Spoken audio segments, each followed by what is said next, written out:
నిమిత్తము జనులు మిమ్మును నిందించి హింసించి మీ మీద అబద్ధముగా చెడ్డ మాటలెల్లా పలుకున్నప్పుడు మీరు ధన్యులు, సంతోషించి ఆనందించుడి.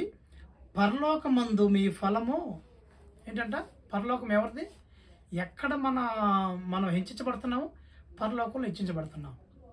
అదే సమయంలో నీకు సేవలో అవమానం కలిగిందని, సేవలో అన్యాయం జరిగిందని, అబద్ధ సాక్ష్యం అబద్ధ సాక్ష్యము చెప్పబడిందని, ఒకవేళ ఈరోజు నువ్వు సేవకు దూరంగా ఉంటుండొచ్చు, కానీ ఒకరోజు రాబోతుంది నువ్వు ఎక్కడైతే అన్యాయాన్ని ఎదుర్కొన్నావో అదే చోట దేవుడు నీ తల ఎత్తుకొని ఆయనకి సాక్షిగా నిలబెట్టుకుంటాడన్న మా విషయాన్ని మర్చిపోవద్దు. ఒక చోట ఇంకో